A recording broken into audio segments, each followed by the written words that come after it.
Hi friends. ఇవాళ మనం ఒక చిన్న కథ చెప్పుకుందాము. మైత్రి విత్తనాల మాయ అని. దాని గురించి స్టార్ట్ చేస్తున్నా.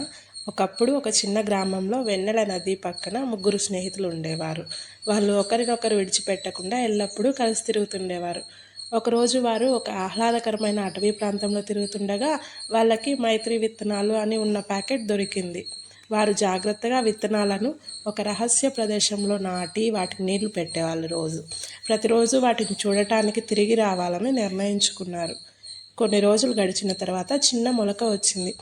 అది ఎటువంటి మొలక అంటే దాని ఆకులు హార్ట్ ఆకారంలో ఉండేవి. రోజులు గడుస్తున్న కొద్దీ పిల్లలు ఆ మొక్కకు నీరు పెట్టడం, మాట్లాడడం చేసేవారు. వాళ్ళు తమ రహస్యాలు పంచుకుంటున్నారు, నవ్వుకునేవారు. చిన్న చిన్న గొడవలు కూడా అక్కడే పరిష్కరించుకున్నారు అనమాట. ఒకరోజు ఆ మొక్క పూసింది. ఒక్కో పువ్వుతో కొత్త స్నేహితులు వారి పక్కకు వచ్చి చేరారు. వారు తెలుసుకున్నారు, స్నేహం ఒక మొక్క లాంటిది. దానిని సంరక్షించినప్పుడు మరియు పంచుకున్నప్పుడు అది మరింత బలపడుతుంది. ఒక పిల్లి మరియు కుక్క గురించి అనమాట. పిల్లి పేరు మిలో, కుక్క పేరు మ్యాక్స్. మీలో అలానే మ్యాక్స్ రెండు ఒక అందమైన తోట, పూలు, చెట్లు మరియు పక్షులతో నిండిన హాయిగా ఉండే ఇంట్లో నివసిస్తుంటారు.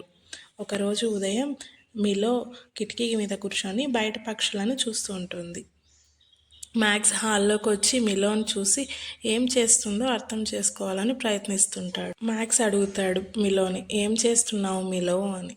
మిలో, నేను సీతాకోక చిలుకలను చూస్తున్నాను, వాటిని పట్టుకుందామా అని అడుగుతుందన్నమాట మ్యాక్స్ని. ఇద్దరు ఒకే సీతాకోక చిలుకని పట్టుకోవాలని ప్రయత్నిస్తారు, కానీ ఆ సీతాకోక చిలుకని పట్టుకోలేకపోతారు. అది ఎగిరిపోతూ ఉంటుంది. చాలాసేపు ట్రై చేసి ఇంకా సైలెంట్ అయిపోతారు. కొద్దిసేపు తర్వాత ఆ రెండు ఒక ఆట బొమ్మతో హైడ్ అండ్ సీక్ ఆడాలని అనుకుంటారు. మ్యాక్స్ తన ఆట బొమ్మని దాచిపెడుతుంది. దానిని మిలోని వెతకమని చెప్తుంది అనమాట మ్యాక్స్. ఆ మిలో చాలాసేపు వెతికి లాస్ట్కి ఐడెంటిఫై చేస్తుంది ఎక్కడ ఉందో ఈ ఆటలన్నీ అయిపోయాక మిలో అండ్ మ్యాక్స్ ఇద్దరు అలసిపోతారు ఆడుకొని, రోజంతా ఆడుకొని. మిలో మ్యాక్స్ ఇద్దరు ఇంకా అలసిపోయి నిద్రపోతారని. ఈ మిలో మ్యాక్స్ ఇద్దరు వేర్వేరే కేటగిరీస్ అయినా వారికి మంచి స్నేహం ఉంది. ప్రతిరోజు కొత్త సాహసాలను కలిసి చేద్దామని అనుకుంటారు. అందమైన చెట్లు, అందమైన పూలు మరియు తలతల్లాడే వాగు ఉన్న సూర్యకాంతి అడవిలో మ్యాక్స్ అనే చిన్న ఎలుక ఉండేది. మ్యాక్స్ చాలా చిన్నదే అయినా చాలా ధైర్యం కలది. ఒకరోజు అది బంగారు గింజ గురించి విన్నది. దానిని ఎలాగైనా కనుగొనాలి అని మ్యాక్స్ అనుకుంటుంది. మ్యాక్స్ దానిని వెతకడానికి వెళ్తూ ఉంటే మధ్యలో స్క్వైరల్ని కలుసుకుంటుంది. స్క్వైరల్ చెట్ల దగ్గర గింజలు సేకరించుతూ ఉంటుంది. మ్యాక్స్ స్క్వైరల్ దగ్గరికి వెళ్ళి, నువ్వు బంగారు గింజ గురించి విన్నావా అని అడుగుతుంది. స్క్వైరల్ అందుకు, విన్నాను, అది తలలాడే వాగు దగ్గర ఉంది, కానీ దాన్ని కనుగొనడానికి చాలా కష్టం అంట అని చెప్తుంది. ఇక మ్యాక్స్ అండ్ స్క్వైరల్ ఇద్దరూ కలిసి వెళ్తూ ఉంటారు దానిని వెతకడానికి. మధ్యలో గుడ్లగూబ కనిపిస్తుంది. మ్యాక్స్ గుడ్లగూబని అడుగుతుంది, నువ్వు బంగారు గింజని చూసావా అని. అప్పుడు గుడ్లగూబ, చూశాను, దానిని చూడాలంటే నేను ఒక క్వశ్చన్ అడుగుతాను, దానికి సమాధానం చెప్పాలి అని చెప్తుంది.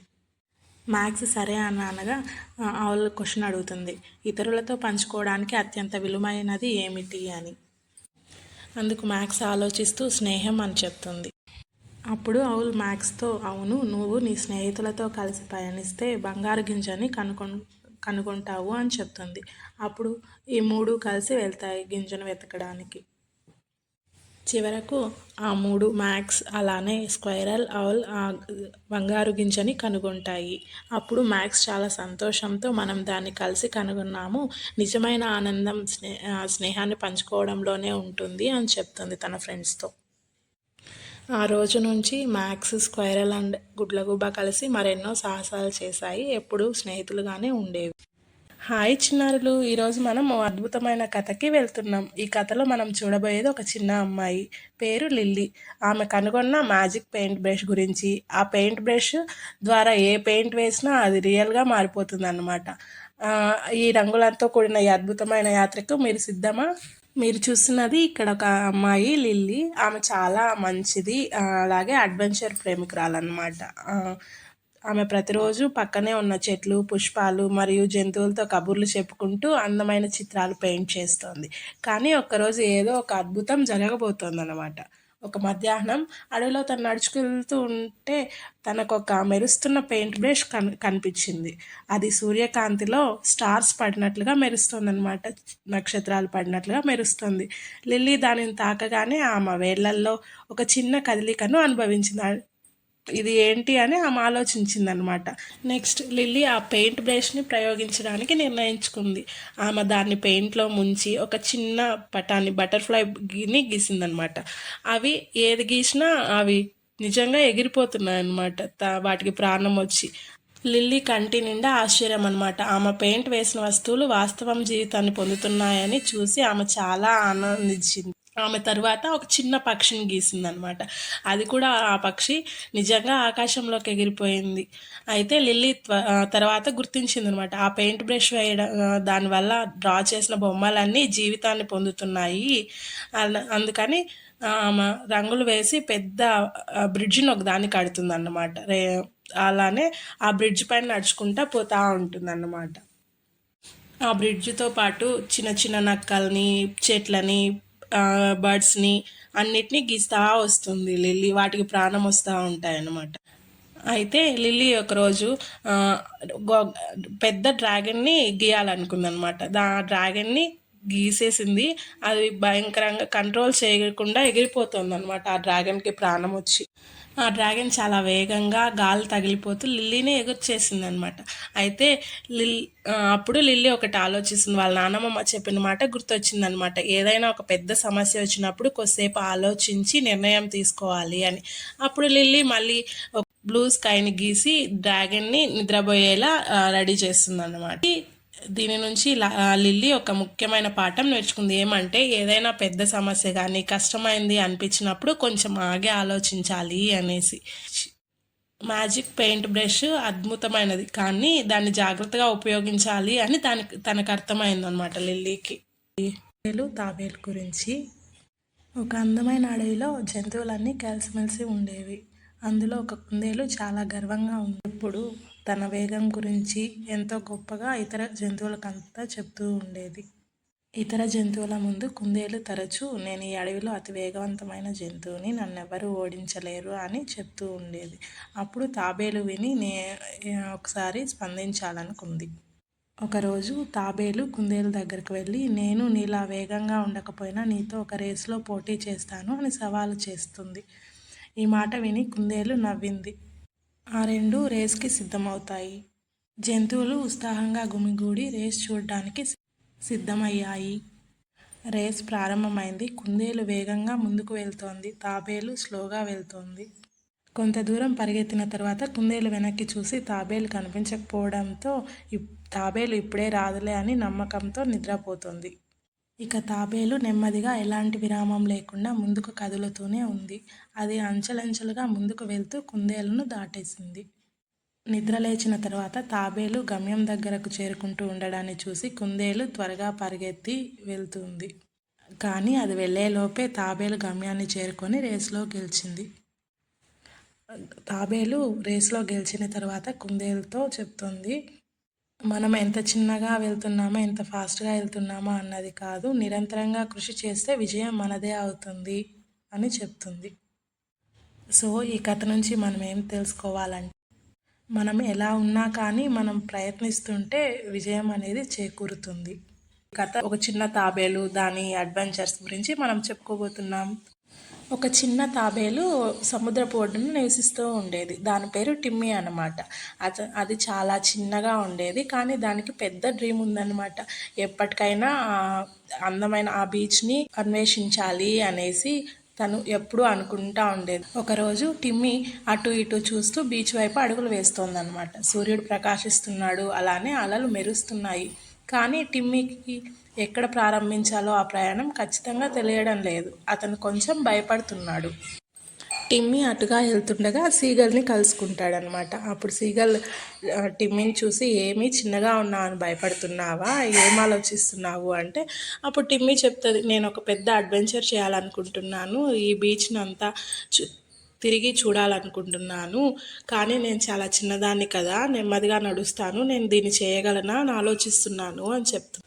అప్పుడు సీగలుండి, చింతించకు టిమ్మీ, నువ్వు ఎంతగా వేగంగా వెళ్తున్నావు అనేది కాదు, నువ్వు నీ ప్రయాణాన్ని ఎంజాయ్ చేస్తున్నావా లేదా అన్నదే ఎక్కడ అని ధైర్యం చెప్తుందన్నమాట. ఇప్పుడు టిమ్మీ సరే నేను ప్రయత్నిస్తాను అని మళ్ళీ బీచ్ మీదకి అడుగులు వేస్తా వెళ్తా అన్నమాట. దారిలో తనకి క్రాబ్, డాల్ఫిన్స్, గుడ్లగూబ అన్నీ కనిపిస్తాయి అన్నమాట. అప్పుడు గుడ్లగూబ చెప్తుంది అన్నమాట, టిమ్మీ ఒకటి గుర్తుంచుకో, ధైర్యం మన మనసులో ఉండాలి. నువ్వు ఎంత చిన్నవైనా నీ హృదయం గట్టిపరుచుకొని ముందుకు సాగు. చాలా రోజుల తర్వాత టిమ్మీ బీచ్ చివరికి చేరుకున్నాడు. అతను చిన్నవాడే అయినప్పటికీ తన కలలు పెద్దవని టిమ్మీ గ్రహించాడు మరియు వాటిని అనుసరించడానికి అతను ధైర్యంగా ముందుకు అడుగు వేశాడనమాట. టిమ్మీ తనలో తాను మాట్లాడుకుంటూ, నేను చేశాను, నేను నా పెద్ద ప్రయాణం చేశాను మరియు చాలా నేర్చుకున్నాను. నెమ్మదిగా నడిచిన నా కలలను అనుసరించడం చాలా ముఖ్యం అని తెలుసుకున్నాను. అప్పుడు గుడ్లగూబ, నువ్వు నిజంగా చేసేసావు టిమ్మీ. ఒకటి మాత్రం గుర్తుంచుకో, నీ ప్రయాణం ఎంత పెద్దదైనా నువ్వు నమ్మకం ఉంచినప్పుడు అది చాలా సులువుగా అయిపోతుంది అని గుడ్లగూబ టిమ్మీతో చెప్పండి. ఒకప్పుడు ఒక పెద్ద అడవిలో ఒక సింహం ఉండేది. అది అడవికి రాజు, అలానే క్రూరమైన జంతువు. ప్రతిరోజు తన ఆకలిని తీర్చడానికి ఒక జంతువు పంపాలని చెప్పింది. ప్రతిరోజు ఒక జంతువును పంపించేది. ఒకరోజు ఒక తెలివైన కుందేలు వంతు వచ్చింది సింహం దగ్గరికి ఆహారంగా వెళ్ళడానికి. అయితే ఆ కుందేలుకు ఇష్టం లేదు సింహానికి ఆహారంగా మారడం. అందుకు ఆ కుందేలు ఒక అద్భుతమైన ఆలోచనలతో ముందుకు వెళ్ళింది. కుందేలు సింహం నుంచి తప్పించుకోవడానికి ఏం చేయాలా అని ఆలోచిస్తూ కొంచెం ఆలస్యంగా సింహం దగ్గరికి వెళ్ళింది. సింహం పెద్దగా గర్జిస్తూ, ఇంత ఆలస్యం ఎందుకయింది, నా సమయాన్నంతా వృధా ఎందుకు చేస్తున్నావు అని అడిగింది. అప్పుడు కుందేలు ప్రశాంతంగా చెప్పిందనమాట, ఓ మహారాజా, నేను వచ్చేప్పుడు మరో సింహం నా దారి అడ్డుకుంది. అది చెప్పింది ఈ అడవికి నిజమైన రాజు నేనే తినాలి నిన్ను అని చెప్పింది. కానీ నేను మా అడవికి రాజు వేరే సింహం ఉంది, నేను అక్కడికి వెళ్ళాలి అని తప్పించుకొని వచ్చాను, అందుకే ఇంత లేట్ అయింది అని చెప్తుంది. సింహం కోపంతో ఊగిపోయింది. నన్ను ఆ మోసగాడి దగ్గరికి తీసుకెళ్ళి చూపించు అని గర్జించింది. అప్పుడు కుందేలు సింహాన్ని ఒక బావి దగ్గరికి తీసుకెళ్ళి బావిలో చూపించింది. ఇదిగో మహారాజా, మీకు పోటీ చేస్తున్న సింహం అక్కడ దాగి ఉంది చూడండి అని బావిలోకి చూపించింది. సింహం అక్కడ నీటిలో తన ప్రతిబింబాన్ని చూసి ఇదే నిజమైన సింహం అనుకొని కోపంతో బావిలోకి దూకేసింది. కానీ అక్కడ నీరు మాత్రమే ఉంది. మూర్ఖమైన సింహం బావిలో పడిపోయి మునిగిపోయింది. తెలివైన కుందేలు తన యుక్తితో సింహాన్ని ఓడించింది. అప్పటి నుంచి జంతువులన్నీ స్వేచ్ఛగా, సంతోషంగా తమ జీవితాలను కొనసాగించాయి. ఈ కథ ఒక హెడ్జ్ హాగ్ గురించి. దాని పేరు పిప్. అతను ఒక అందమైన ఒడ్డు సమీపంలో ఉండే దట్టమైన పొదలో తన కుటుంబంతో నివసించేవాడు. ఒకరోజు పిప్ అరణ్యంలోని ఒక ప్రాంతం నుంచి ఒక శబ్దం వింటాడు. ఇది అతనికి ఆసక్తి పెంచుతుంది, కానీ అతనికి భయాన్ని కూడా కలిగిస్తుంది. అతను ఆ శబ్దం ఎక్కడి నుంచి వస్తుందో తెలుసుకోవడానికి అరణ్యంలోకి వెళ్ళాలని నిర్ణయించుకుంటాడు. పిప్ అరణ్యంలోకి వెళ్ళేప్పుడు అనేక అడ్డంకులను ఎదుర్కొంటాడు. అతని మార్గంలో ఒక పెద్ద రాయి వస్తుంది. అతను దాన్ని ఎక్కాలని ప్రయత్నిస్తాడు, కానీ జారిపోతుంటాడు. అతి కష్టం మీద ఆ రాయిని ఎక్కుతాడు. రాయిని దాటుకున్నాక ఒక చిన్న ప్రవాహం కనిపిస్తుంది. అందులో వేగంగా నీరు వెళ్తూ ఉంటాయన్నమాట. అతను దాన్ని దాటేందుకు భయపడతాడు, కానీ ఒక పచ్చటి చెట్ల కొమ్మ పడి ఉండడం చూసి దాని మీద సురక్షితంగా దాటుకుంటాడు. అతను వెళ్తూ పొదల్లో ఒక గోల వింటాడు. అది పెద్ద జంతువుదేమో అని భయపడతాడు. తర్వాత అతను దాని దగ్గరకు వెళ్ళి చూడగా అక్కడ స్క్వైరల్స్ కుటుంబం ముచ్చటగా ఆడుకుంటూ ఉంటుందన్నమాట. వాటితో కొద్దిసేపు మాట్లాడి మరీ తిరుగు ప్రయాణం దారిలో వెళ్ళేప్పుడు పిప్కి ఒక ర్యాబిట్ కనిపిస్తుంది. తను వెళ్ళే మార్గంలో ఆ ర్యాబిట్ చాలా హెల్ప్ చేస్తుందన్నమాట. ఎలా వెళ్ళాలి ఏమి అని అంతా వివరిస్తూ వెళ్తారనమాట. పిప్ చివరకు ఆ శబ్దం యొక్క మూలాన్ని కనుగొంటాడు. అది అరణ్యంలోని అత్యంత ఎత్తైన చెట్టు దగ్గర ఒక రంగురంగుల అద్భుతమైన పక్షి గానం చేస్తోంది. ఆ పక్షి పాట వినడానికి చాలా బాగా ఉంది. కొద్దిసేపు పిప్ ఆ పక్షితో ముచ్చటించి తిరిగి ఇంటికి ప్రయాణం అవుతాడు. పిప్ ఇంటికి చేరుకున్నాక అక్కడి విశేషాలన్నీ కుటుంబ సభ్యులతో ముచ్చటిస్తాడు. ఇంతటితో ఈ కథ సమాప్తం. మీకు ఈ కథ నచ్చినట్లయితే లైక్ చేసి మా ఛానల్ని సబ్స్క్రైబ్ చేయండి.